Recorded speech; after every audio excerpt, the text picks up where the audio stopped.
very, very normal for lots of different types of music. And so your piece might have a solo. It's a moment for the instrument to be a star. But because the piece is for the whole quartet, there might only be a little moment of it that's for a solo. A duo is also called a duet. You may have heard that before, and that's when two instruments play by themselves. So when you have four instruments up here, four players, there can be any combination of those players that play a duo for part of the composition. So for example, you can have the two violins playing by themselves, maybe violin with viola, violin with cello, and viola with cello. So let's hear some examples of that. So it looks like we'll start with violin and violin. There's also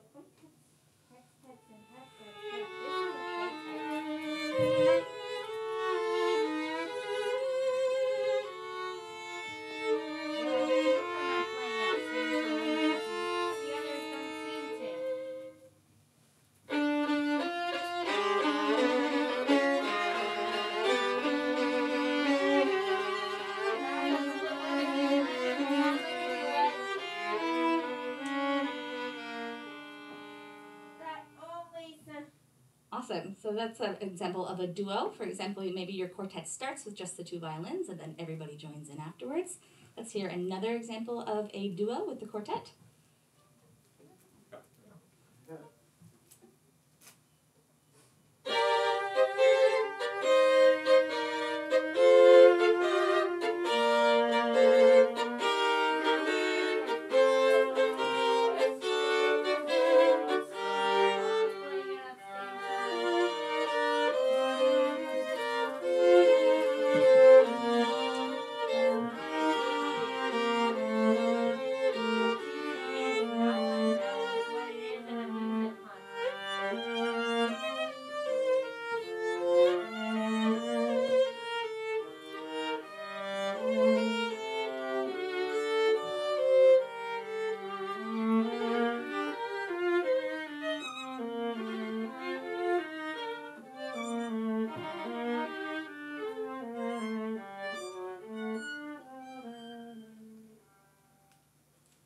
Lovely, thank you so much. So that's a duet between the high voice and a medium voice. And now for another duo, we have violin and cello, high and low.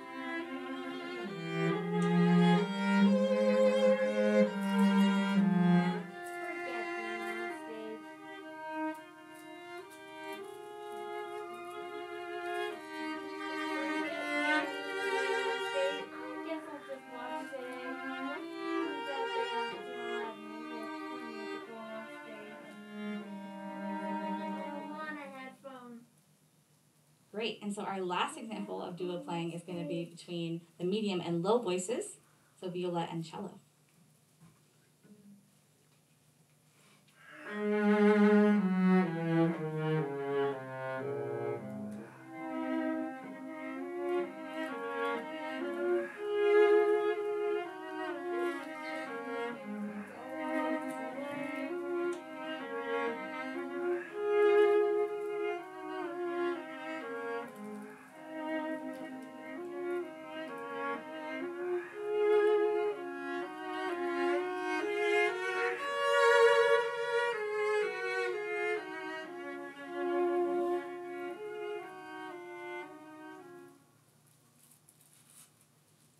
So that's all of the duos that are possible within our string quartet. So maybe you really like the low voices and you want to have a big chunk of your piece that's just for cello and viola. Maybe you're really into the high stuff and you just want a big chunk that's for two violins by themselves. Also, another option is for 3 of the players to be playing together rather than 4, and that's called a trio. And you can think of this as an opportunity maybe for one player to have a little break. So for example, if you open with a violin, or rather with a cello solo, and then you want to give the cellist a little bit of a break, and then you have the 2 violins and the viola play by themselves. So here's an example of a trio.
vocab word is quartet for this set, which is a group.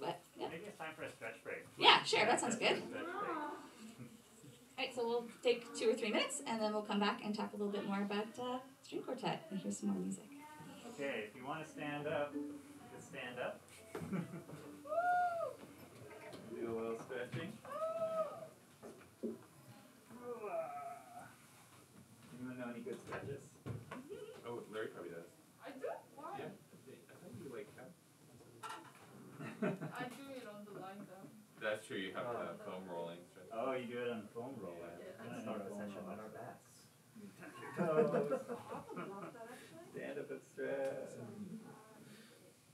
That does sound pretty nice. It's nice. I feel better. Yes, me too.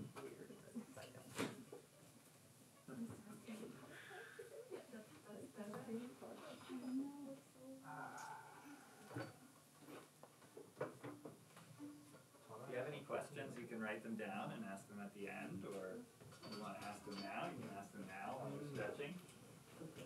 What was that like first piece they were playing when they were all like one at a time to show what it sounds like? Oh, that's from Zelda. Right? Zelda! Yeah, it's Zelda's Lullaby from Ocarina of Time. Did you Did you recognize it? recognize it? Nice. Yeah, it's such a good melody. And you know what? It works equally well on every instrument, because they're all great instruments.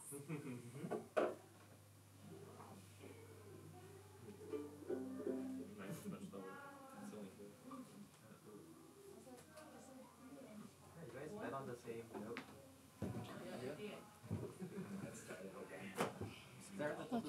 باتری اوکی. فورکل میگیرم چون اونو برگردونم سمت آدینس دیدم واقعا پوینتی نداره بخوام از اون داشتم میزنی بلاکش کرد. Yeah, I think so. Yeah. این موزیسین خیلی تو گرونا نیستش اینا هم از اینا باز بلاکه بچه با اون داریم میگیریم. آره این داره میگیرد. قلوب کافی بده. Yeah, I'll be doing it. That not make sense.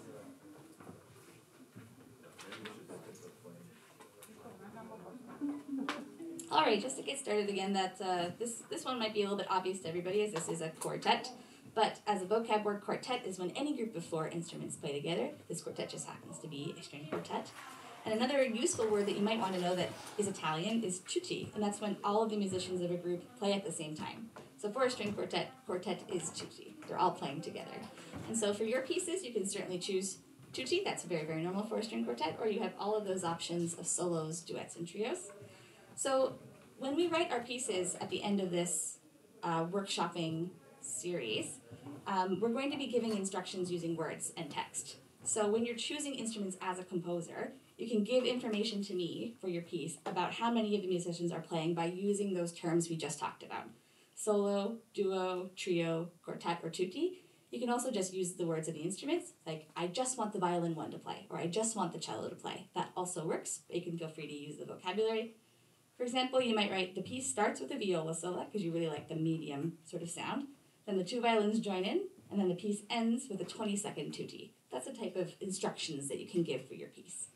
So you don't have to have all 4 players throughout. It's interesting for there to be different combinations throughout the piece. So moving on to our next set of vocab words, we have dynamics, forte, piano, and crescendo and decrescendo. Dynamics is really just a fancy word for volume, or how loud the players are playing the music.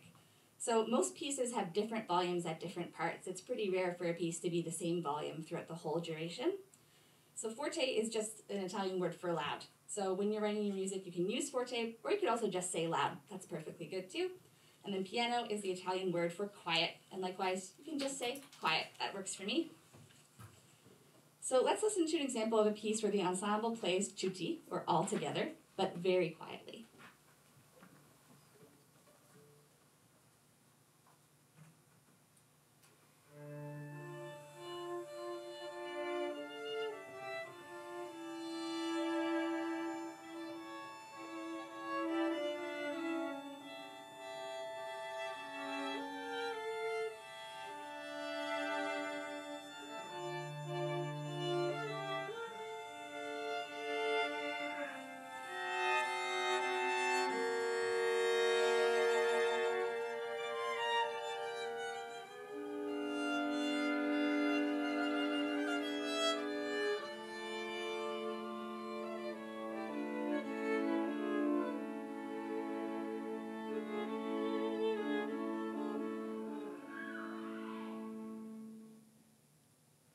beautiful. So it's a very special sound when they're all playing together very quietly. It makes you want to kind of lean in and listen even closer. And so now let's listen to an example by the same composer, a piece where the string quartet plays very loudly instead of quietly.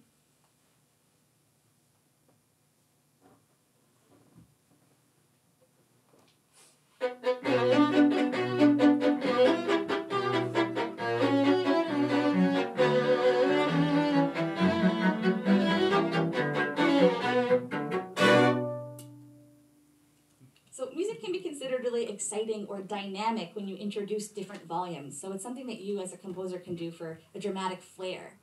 Some other words that relate to volume for composing is the words that are used to change the volumes over time. So rather than just being quiet or just being loud, we have words that mean gradually getting louder or gradually getting quieter. So crescendo is an Italian word for music getting gradually louder. So for example, if you went from very, very quiet to medium loud, or from quiet to very, very loud, that would be a crescendo. And decrescendo is the Italian word for getting gradually quieter. So from quiet to very, very quiet. It doesn't have to be loud to quiet. You can go from anywhere to anywhere else on sort of the spectrum of volumes. So let's listen to something that is getting louder or quieter over time.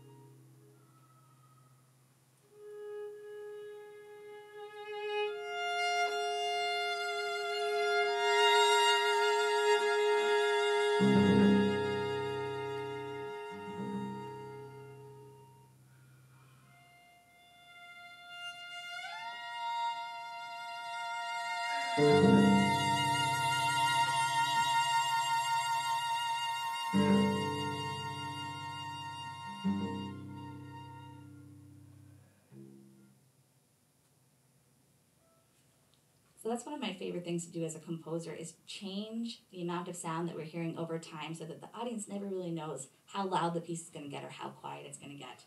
And when you write your pieces as a composer, you can give information about the volume that the performers are performing using words like very quiet, quiet. You can use the Italian words if you like forte or piano.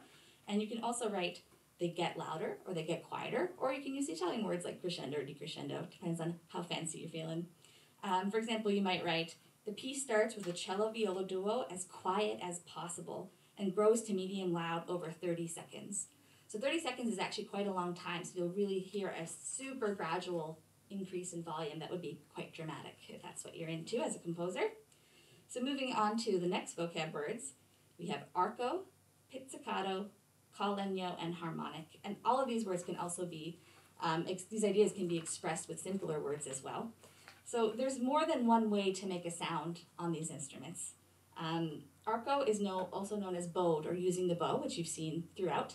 And that's when the performer uses the hair of the bow over the string to produce the sound. Almost every sound that you've heard on the stage today has been played arco, or with the bow. Pizzicato, on the other hand, is also known as plucked, and that's when the performer uses their finger to pluck the string like a guitar or a harp instead of using the bow. So let's hear an example of a piece that uses pizzicato, or plucked.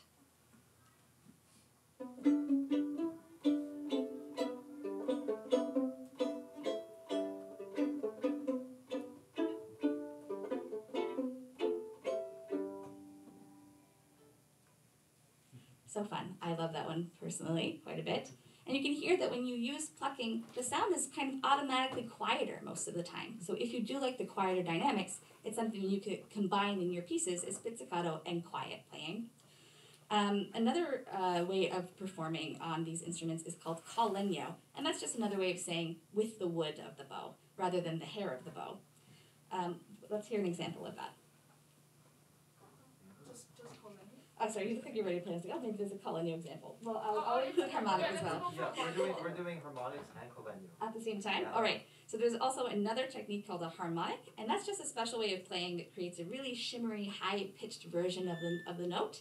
And this has both of those things, Callenyo and harmonics.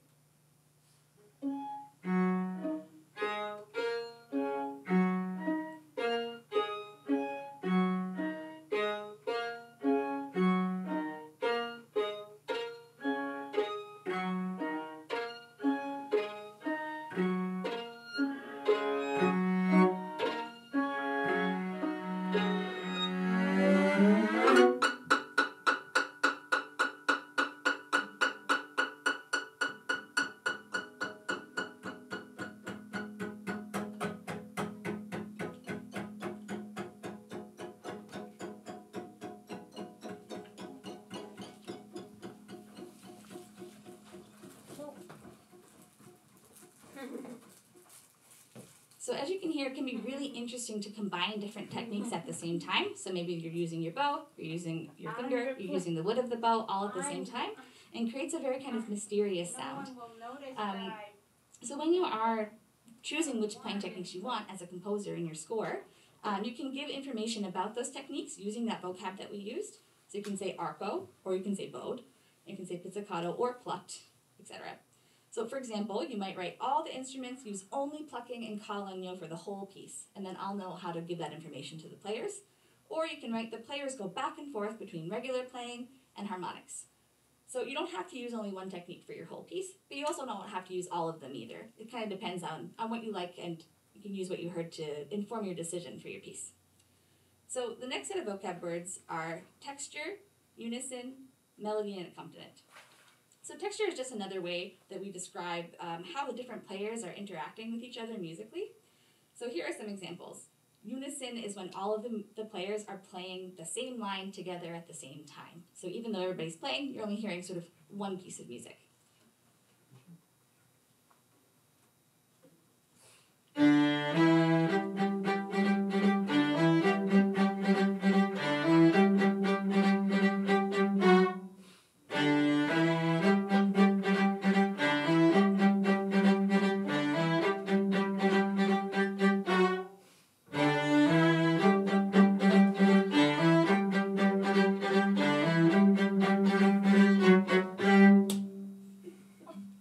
Nice.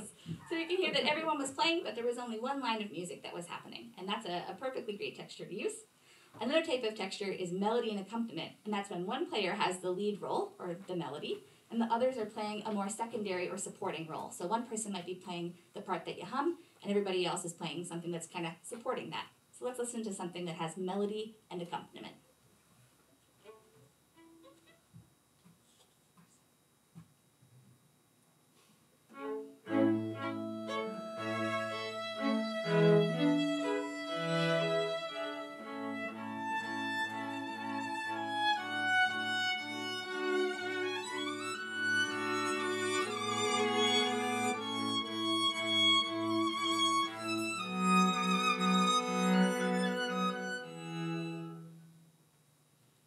So you can hear there that there is a star of the show, and that everybody else is kind of making sure that that high violin line is being nicely supported.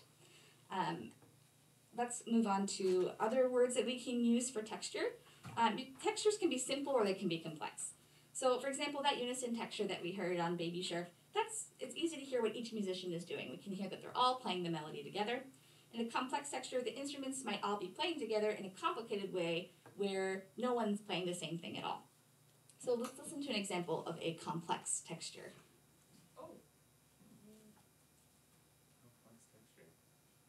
Actually, I think the sound offering example was put there. I see. Oh, Quartet. okay. Yeah, Okay. let's do it.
So you can hear that there are all sorts of little things happening at the same time, and they kind of create a little cloud of sound. If you like that type of effect, you might say, I want a complex texture in my piece.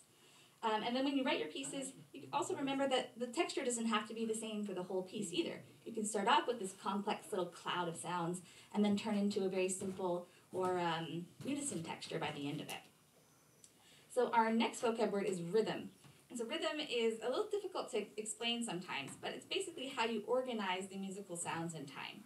So, for example, how many times you hear a note, or if we hear it in a regular beat, are some of the ways you could describe rhythm. Other ways of describing rhythm are as fast or slow. Are the notes overall long or short? Are there a lot of notes, or are there a few notes? So let's listen to an example of slow music.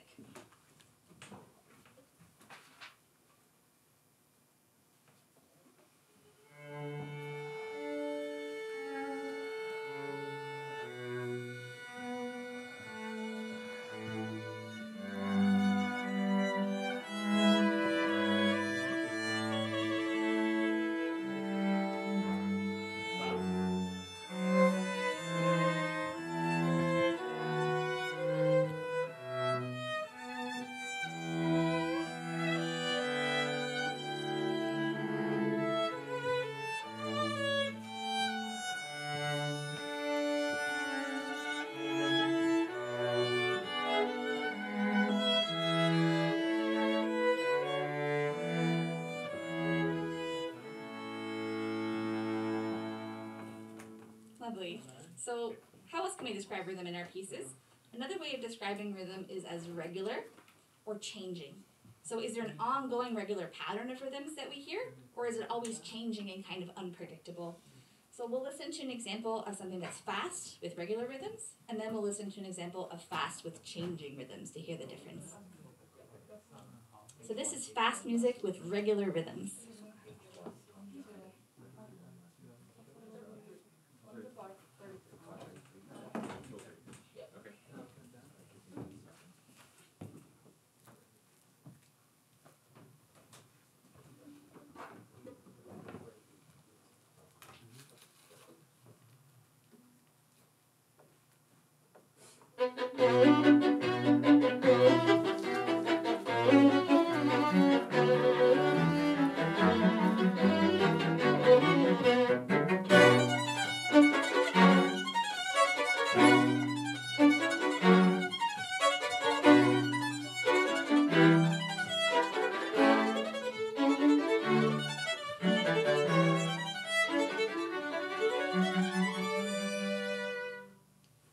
That's very exciting, our fast rhythms.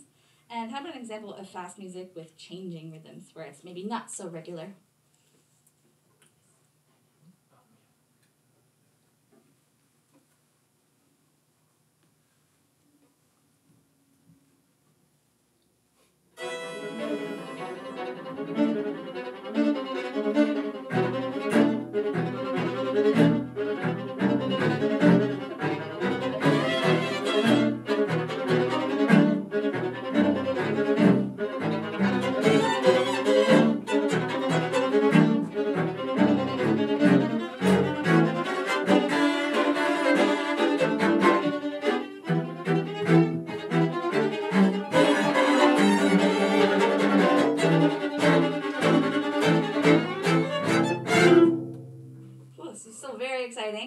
But less predictable too, when exactly those fast rhythms will happen and when we'll hear those big those big sort of unison attacks all together. So that was fast and sort of changing rhythms. So when you write your pieces using words, you can give information about those rhythms with terms like fast, slow, regular, changing. And just like with texture, you can also use words like simple or complex. And I'll kind of translate those into simple or complex rhythms for you.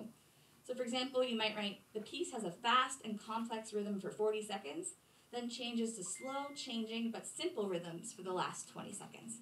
So that's a perfectly good way to express what kind of rhythms you want to meet. So moving on to the next vocab words, we have, a stretch break. What's that? Stretch time. Stretch time, yes. I'm going to go in the hallway first.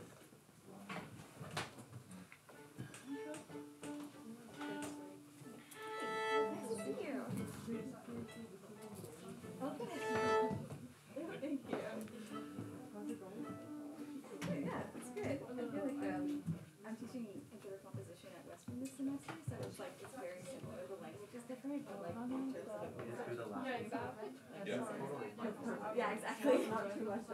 No, exactly. Exactly. Like notation stuff like fast, which is like the not right. Like when you take that out of it, it becomes so much more simple. Right. I as specific as possible. I'll worry about notation. Right. I feel like it's a burden off of composers' shoulders that they don't have to use. Like, How is the commute? Are you like driving back and forth? no, I can't drive unfortunately, but Oh, yeah. Maybe I'll just. oh, sorry, no, sorry, I thought you meant here from Hamilton, so with Hamilton. Sorry. Right. Okay. Oh, the new to London sucks, I'm not gonna lie. Yeah. Like, what is it? So you can't use it at Hamilton and London has to be India. Yeah, and it's very expensive. But my husband is a precious angel, and he drops me off on the ship and drives back to Hamilton, and then I actually stay there. Yeah. Yeah, so it's not as bad as on the treasure. No, they're good. That's fine. There's 20 class of 25. Okay. Yeah. It's quite substantial for composition. Some of the songs like really streamlined and tight. So like for reading sessions, for example, it's all 25 students. Yeah. 4 of our classes are business. But they're good. It's like it's a different, very different vibe than UT. Most of the one semester is that. And I'm actually I've been teaching at UT in yeah, I'm very excited. And it's not a class assignment, so there's course questions and everything. It's like show me your piece, and I'll tell you what's going well, what's not going well. I'm very excited. I had a lot of really great stuff. I was like, how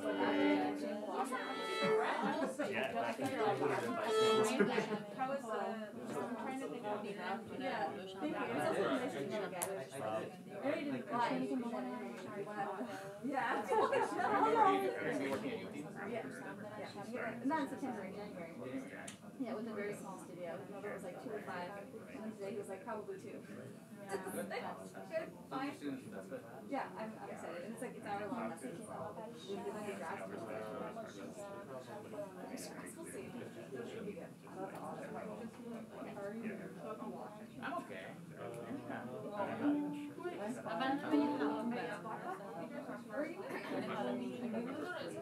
was like, oh, yeah, just one more. Yeah. I was messing up my phone. I had an ex-girlfriend. Oh, yeah. I mean, like, I was like, way too long to not know the saga, so I was like, no, yeah, I love it.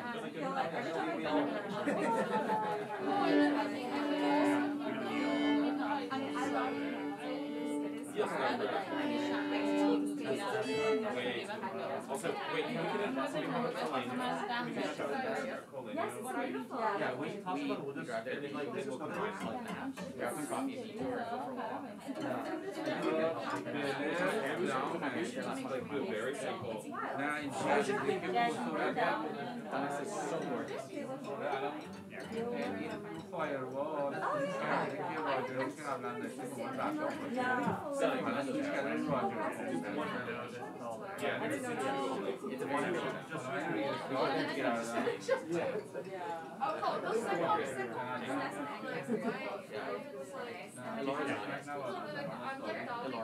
I haven't been yet. I don't know, like I started like doubting.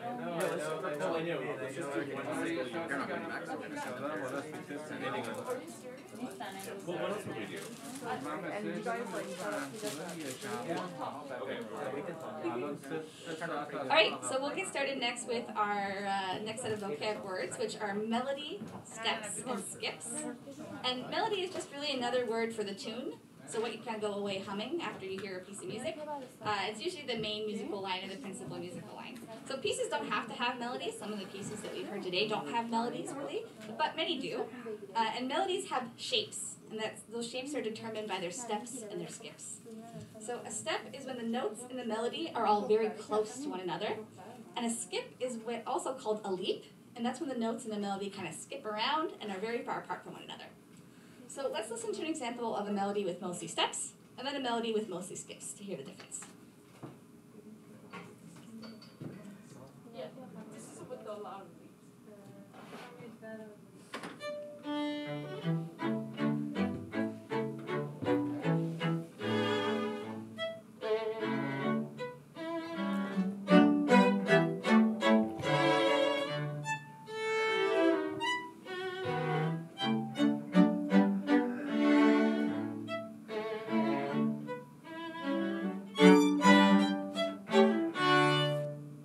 So that was a lot of skips and leaps. Yeah. So you can hear in the violin 1 that the melody was really high, and then it was really low, and then it was low and high, and so it's kind of skipping around all over the place. And now this is one with a melody that the notes are closer together, so lots of steps.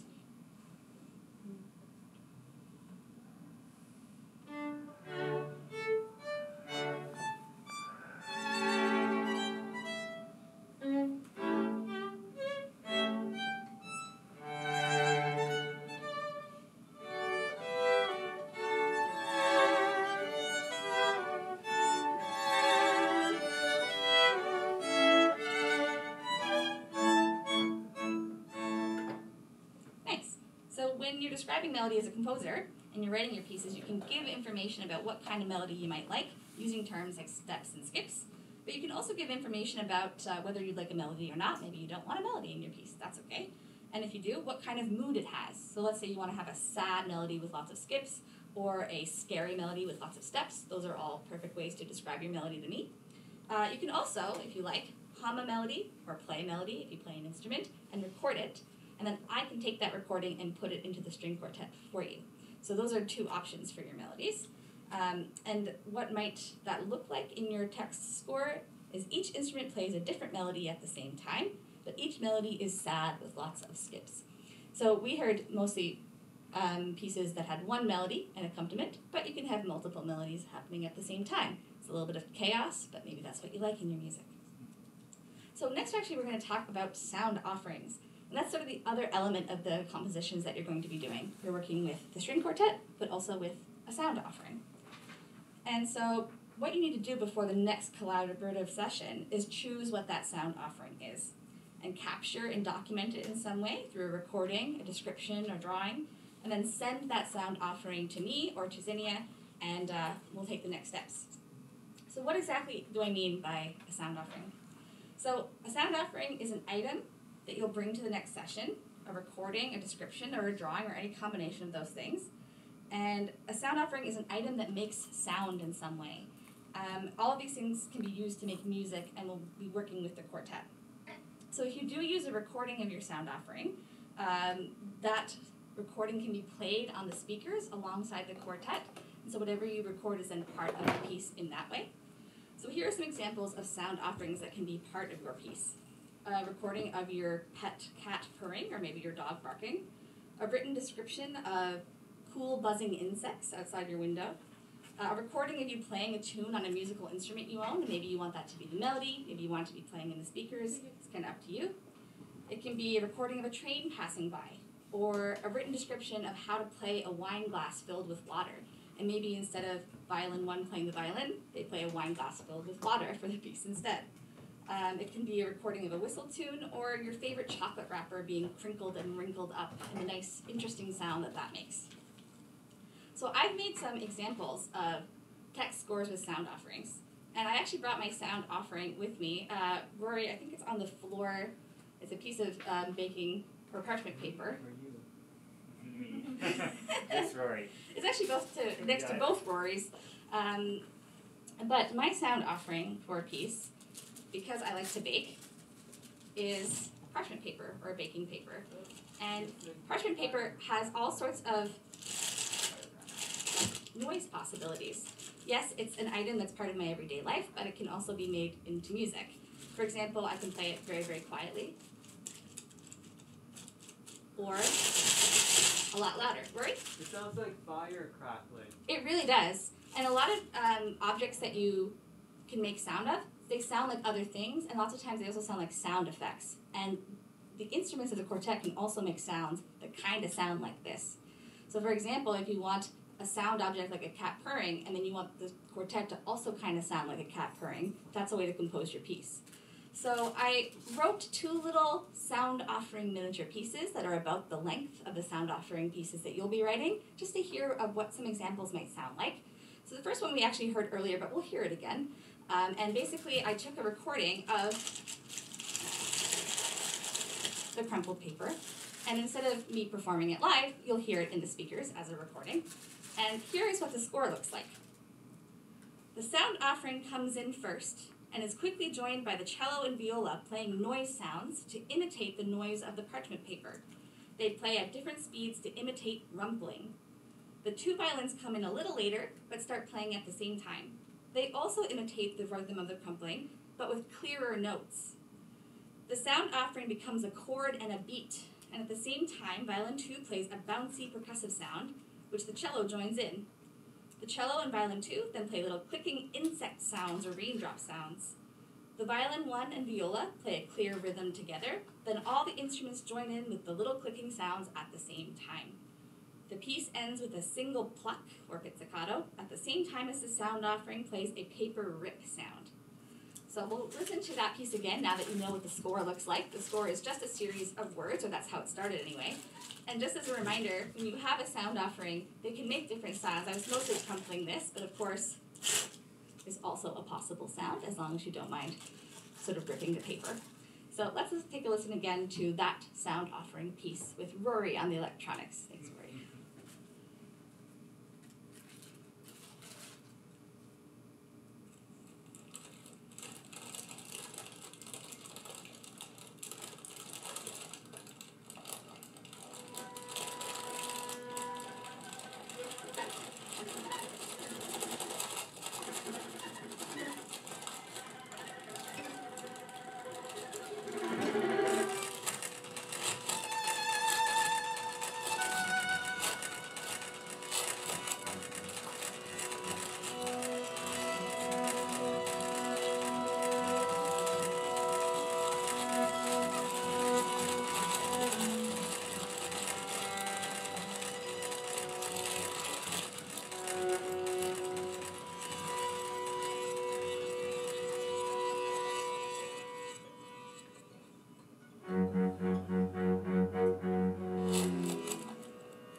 So you can kind of hear how this object inspired the piece, and is also in the piece itself through the recording of it in the electronics.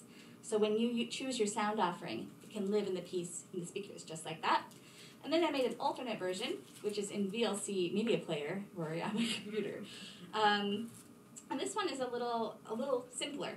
So this text score goes, the sound offering, which is crumpling parchment paper, plays softly in the background, slower and lower than it was recorded. The violin 2 plays by itself, playing a long note with the sound offering. The other 3 instruments come in with a short chord, or all together. The harmony is complex and pretty. The violin 1 plays a very high note. The cello and viola play low notes as a chord a few times. The piece ends with a short sound of paper tearing all by itself as the violin and cello get quieter and disappear. So Rory will play what that one sounds like. Just the sound of just play the one. Yeah.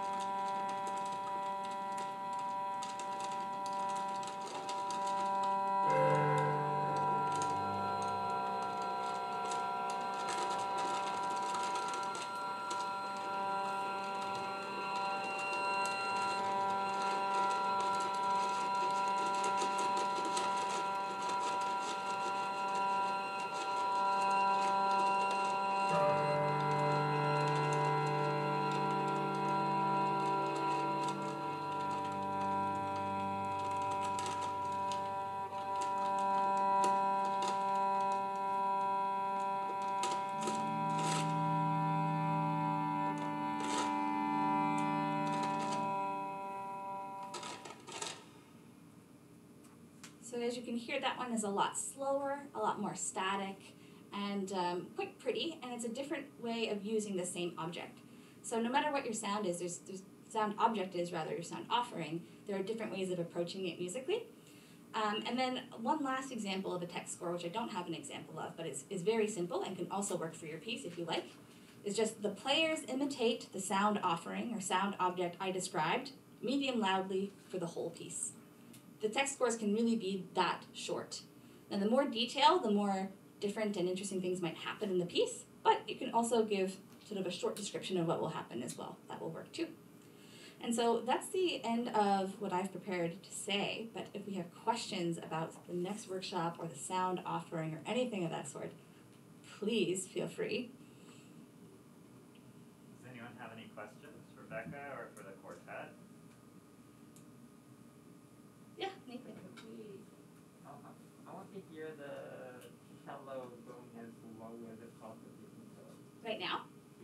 absolutely. Can you play as low as the cello can possibly go? Maybe even using the tuning peg a little bit?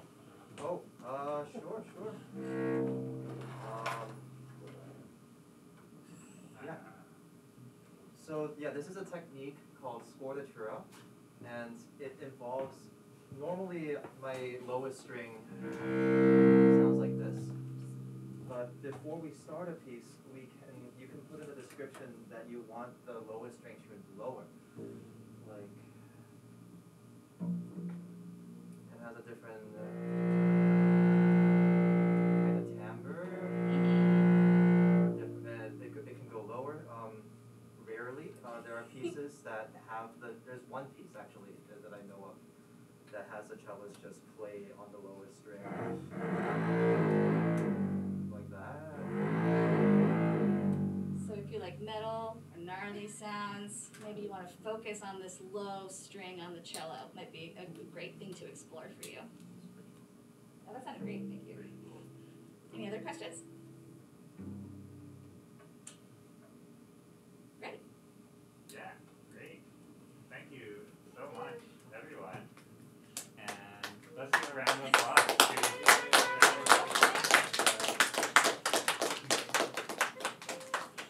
So we'll be in touch. I'll be in touch with all of you, the participants, over the next little while to talk about when the next workshop's going to be. And if you have any questions in the meantime about the process, you can just email me or call me. I can help you. I'm also a musician. I play the viola. And if you have questions for Becca, I can pass them along to her. It's not your fault. Okay. So that's the end of today's workshop. But we're going to reconvene again in the new year for second and third workshops. Okay? Thanks, guys. Yeah, thank you so much for being here with us, and we're really looking forward to hearing your ideas and your musical contributions, Rory and Nathan. Now cello solo upcoming. Okay, great. Awesome. Thank you. Good, thank you. Yeah. Good time. Yeah, Right, good that's what we wanted to. Yeah. Great. So, if you're done, we have to quickly reconfigure.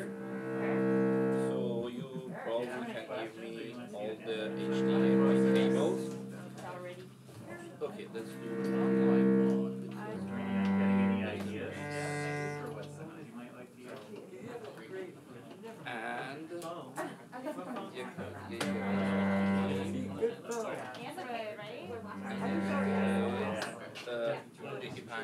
That's an LP. Oh, wow. You know the phone brand Huawei? What brand is that? okay, let's start with the one that okay. Which one's Apple, which one's in? I feel like that's on a gut string, that's more 5. Yeah.